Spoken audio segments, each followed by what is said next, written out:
games in a row for the first time in his career to put the gloss on the scoreline. But there at the bottom of your screen, confirmation that Liverpool have lost 6 of their last 7 Premier League games. It is a staggering result for Nottingham Forest, an astonishing one. Their fans will be celebrating, but they are some of the few remaining still at Anfield. Fans leaving disappointment for the Liverpool fans once again, Michael. Well, there's no hiding place, obviously, going forward. And that's just what happens when when you start losing your self-belief, your confidence. It starts happening like that. But in patches, Liverpool are still I mean, that first 30 minutes, I was drooling over their performance, thinking this is brilliant. This is exactly what Liverpool are all about. And then it just, you can see the confidence just fading away as soon as they don't score a goal. Yeah, celebrations for the Nottingham Forest travelling fans. It's the first time they've won away this season. And what a ground to do it at, in what a manner that they've managed that victory. It's the second season in a row they've gone to Anfield and they've kept Liverpool from scoring, and they've left with all 3 points. Huge result for them, but from a Liverpool perspective, massive as well. Yeah, of course. I think if you look at Nottingham Forest's point of view, it's a terrific run at the moment, isn't it? Sean Dyche has come in now. I think that's 3 wins, 2 draws in his 6 games in charge. So what a turnaround. It's amazing a bit of structure and belief can have. But, they're on a real roll at the moment. But, yeah, like you said, Liverpool, they're testing the character at the moment. This is a run of form that they've not been in for a long, long time. Very, very difficult, obviously, now to retain the title, you would think, with the amount of losses they've had already. And it's a tough time. Like you said, a few seeds of doubt start to creep in, even with top players and top teams. It really is a tough period for Liverpool. That is the headline news. They've dropped, as it stands, to 11th in the Premier League. Of the match. Plenty of moments to choose from, though, for that accolade from the Nottingham Forest point of view. Not so much from Liverpool, who really struggled, and Damien reckons that their manager might be under a fair amount of pressure sooner rather than later. So, second half kicks off. They've already had a bit of a little bit of a let-off with a goal being disallowed in the first half, which would have put them 2-0 up, put Forest 2-0 up. And yet, within a minute of the second half starting, this happens, Kenny. Yeah, first of all, I'd say I thought it was a mistake not making those changes at half-time. I think I warranted it. Until 1 minute into the second half, it's all over. McAllister, again, not near the pitch where you want him, 1v1 inside his own penalty box. It's not a strength in terms of defensive side of his game. He has to do better there. He gets done. Nico Williams was absolutely great, just checks it back into the space. There's a great run from Morgan to get wide to the near post. That kind of drags Van Dijk and Kanat to the near post there. You have a look at that. That opens up the space. Gakpo's a little bit late in reacting. Yeah, listen, it's really poor from McAllister. A minute into the second half, has obviously come out lacking in concentration. And they deserve to be 2-0 up, because we spoke at half-time about that disallowed goal, which was a travesty. And they deserved that, to go 2-0 up. And then once they got the nose in front, that low block just got tougher and tougher to break down. You say it was a lack of concentration at the start of the second half. I would have thought that that's a time where you're fully clued in. Like, maybe as you get tired, as the half goes on, it starts wobbling. You've had a break and you've come out and the ball's come inside, and it's an easy one for him to make the tackle, to just get his body in front of it. And invariably it favours him, because, Nico Williams is spinning around and he's the one that's in a good position. But he obviously just wasn't concentrating, wasn't strong enough, and Nico Williams skipped by him. Yeah, but it happens too often. This isn't an isolated incident, because this is what I'm talking about, that central midfield there. You can't trust him. Technically very good player, very good footballer, but makes too many mistakes. I don't trust him in that area of the pitch. Sloboslai's in his position there inside the box. He doesn't make that mistake. He's more aggressive. He's more switched on defensively. But these are the small things. There's loads of this. This is where you start fixing it. This is where you start fixing Liverpool. Where do you start fixing? Well, there you go for a start. Get McAllister out of the team, get Sloboslai in that central midfield area. Defensively, you're more solid. That's a start. They're all symptoms. Stuff like that are symptoms of a bigger problem, right? For a goal to go in, people make mistakes. It always happens, right? And you can always point to those mistakes. And people say, well, if we don't do that, but those mistakes are symptomatic of an underlying issue, that the players aren't as focused, as motivated, as hungry as what they used to be. So there's obviously a bigger issue at play here, the lack of oomph in their game for him to make those tackles. Forest certainly looked hungry and motivated under Sean Dyche, and Morgan Gibbs-White got their 3rd goal at Anfield. Oh, listen, man, we all have this moment when you're an old player, and unfortunately Andy Robertson's had a lot of them recently. He hasn't got the confidence to stand square with Amari Hutchinson, so he just edges that he's going to go down the line. Young boy maybe doesn't give him enough help, but he needs to stay level with him here and get him down the line, but he just bites a bit too much. And then he can't work his feet, and that is just age, unfortunately, catching up with you. Alisson makes a reasonable save. Can he get it out of the danger area? Listen, it's a powerful shot, and then they're on their heels on the edge of the box as well. It falls beautifully to Gibbs-White, and he finishes it brilliantly. But as I said, we did the Scotland game during the week, and he wasn't good, Andy Robertson. A lot of moments like that where people were skipping by him and he's getting caught out. And unfortunately, time has just caught up with him. He's been a brilliant servant to Liverpool. But that is just not acceptable. But then we talked about another problem, because we talked about Kirkes before the match, and you highlighted why that hasn't worked so far. So that's why Robertson is getting more game time. Kirkes started today, Robertson comes on because they feel like they need his solidity because they haven't replaced him adequately. Yeah, absolutely. That's what I think you have to stick with Kirkes. You have to kind of trust him. He's in a difficult place at the moment. Confidence-wise, he's struggling. But Robertson isn't the solution. You might have to think out of the box. Spoke about Gomez as centre-half. Joe Gomez had played portions of career at left-back at Liverpool not too long ago. Played very well as well. A defender who you can trust in that area of the pitch. Is he going to go into centre midfield and light things up, this kind of rotation that we're used to seeing? We saw it today from Kirkes. I don't think that's helping him out. When you're lacking in confidence as a left-back, make the game simple. Stay in your orthodox left-back position. We understand and keep it simple. Play your winger, go and support. Stay in an area of the pitch where you're comfortable. Don't ask a player lacking in confidence, an orthodox left back, to start drifting into midfield and inside left areas in the pockets and start playing in those areas of the pitch. Forest deserve a little bit of love here. So who have you picked out specifically? Picked out Murillo, but it could have been a couple. It could have been his partner Milenkovic alongside him. They're outstanding last year, these two. They really were. Murillo today, particularly in that kind of first half, just natural defensive instincts, just dominating the penalty box, winning headers, anticipating danger. This is exactly what I'm talking about, sliding across, winning possession, nice and calmness as well, and putting his body on the line. But it's not just that, it's about calmness as well. This was laid on a brilliant block. Milenkovic done the same. I'm going to mention Elliot Anderson as well in that kind of central midfield area. His work rate, he's a highly technical player, but he absolutely worked like a dog today for the team. And this was like a cherry on top. I can't believe his first touch here. Szoboszlai probably thinks when he has that first touch, we're going to get a tackle here, but he gets the shot off that quickly off the second touch. It's an absolutely wonderful finish, and yeah, congratulations to him today. But it was a real collective effort. He was brilliant. He really was. And the moment of Milenkovic shrugging Salah off the ball. I mean, even Salah got up and went, like, he did back to their formidable best. Then yeah, there was a bit of controversy over that goal, and Dijk was the Nottingham Forest who looked like he was in line with the goalkeeper in some way in Alisson's vision, but as you can see there, they decided that he wasn't.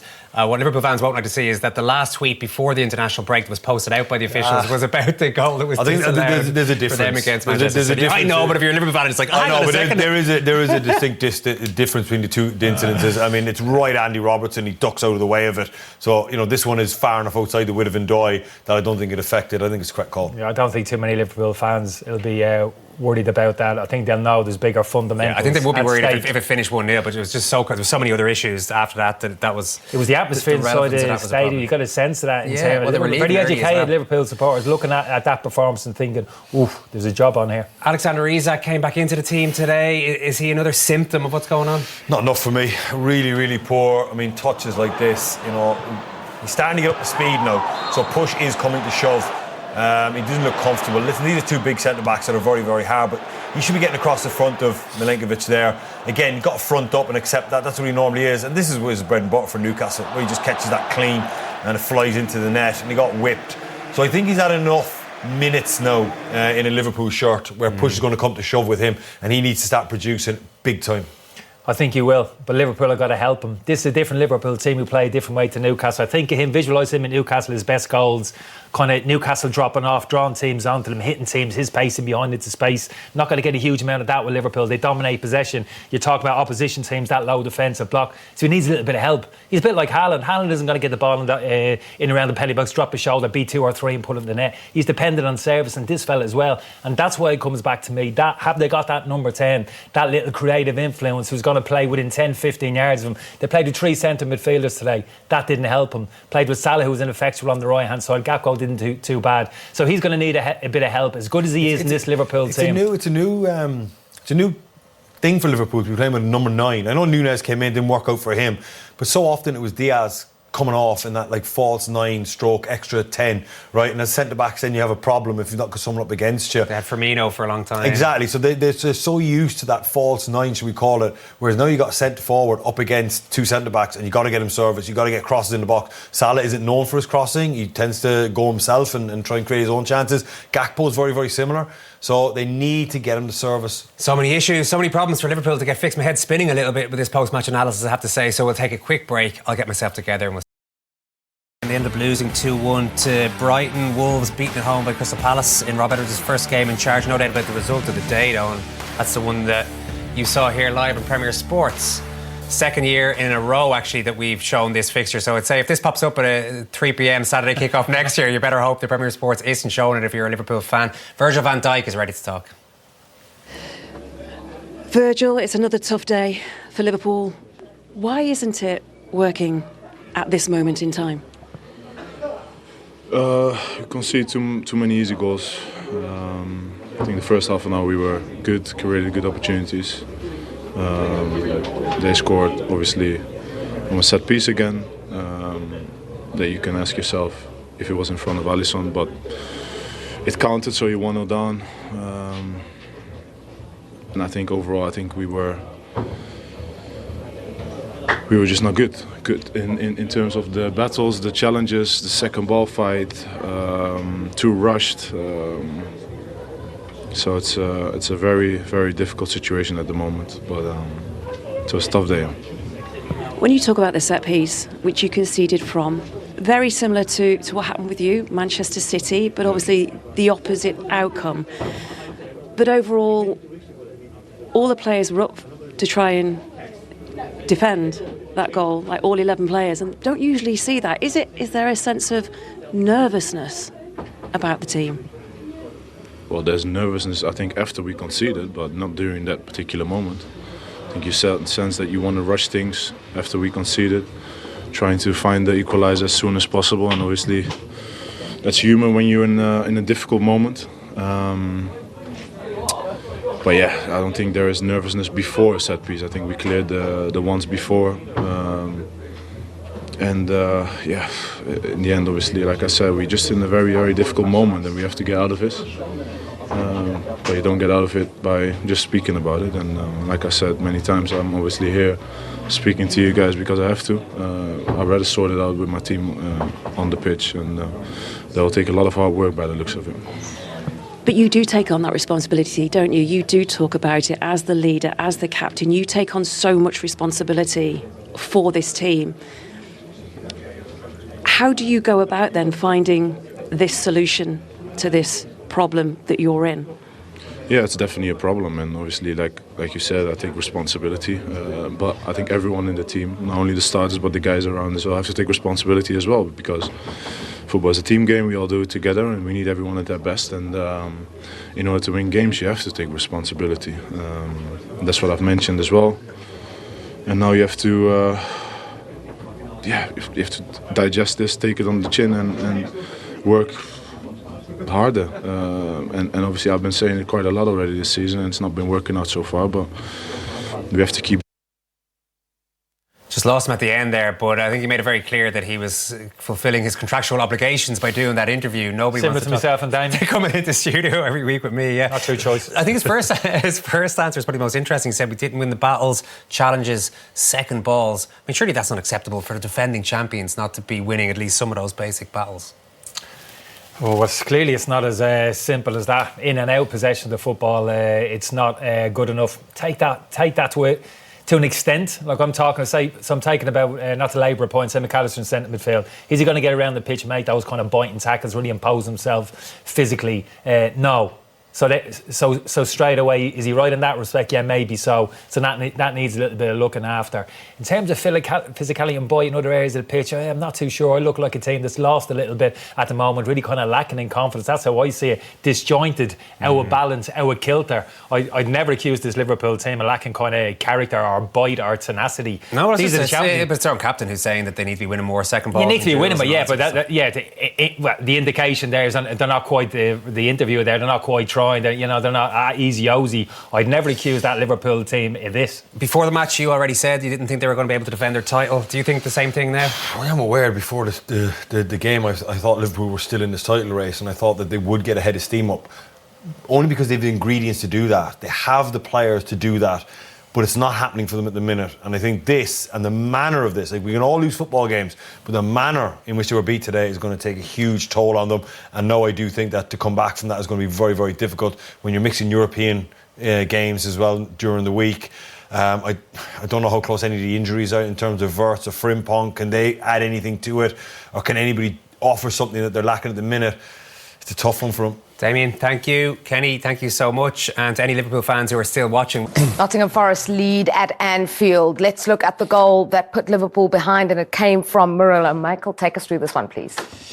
Yeah, I mean, Liverpool have been really, really good in the first half an hour of the game, and of course a set piece, and that's been their undoing. It's almost been the story of the season so far. It's a lovely finish from Murillo. Yeah. You know, it gets flicked, he takes a lovely first touch, and it's out of his feet quick, and he smashes it into the bottom corner.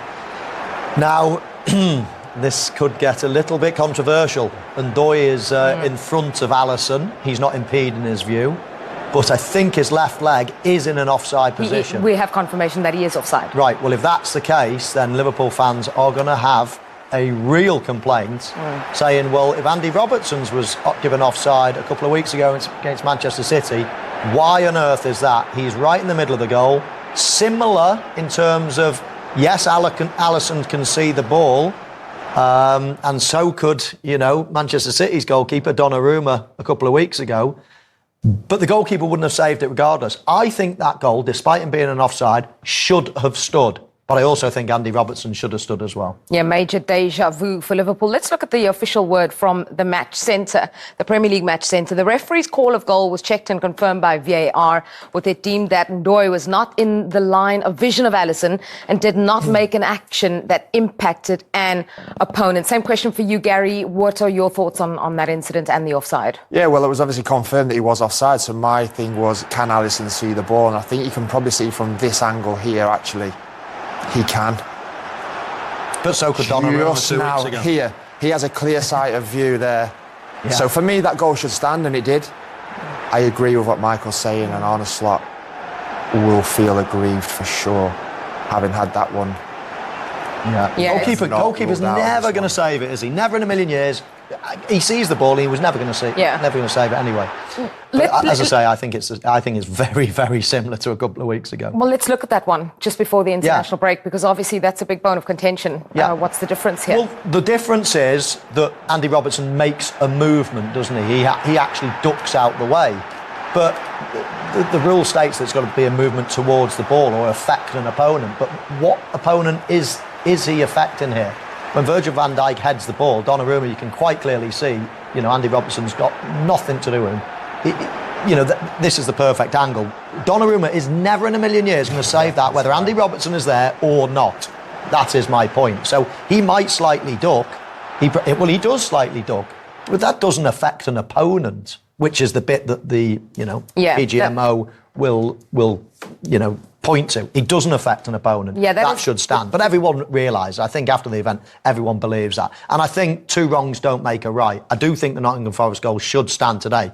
But you can imagine Liverpool fans around the world feeling, hang on a minute, we were robbed of a goal a couple of weeks ago and now one's been given. Yeah, they'll be raging. Just to follow on from what you said, Match Centre last week, or with that Andy Robertson incident, said that he makes an action.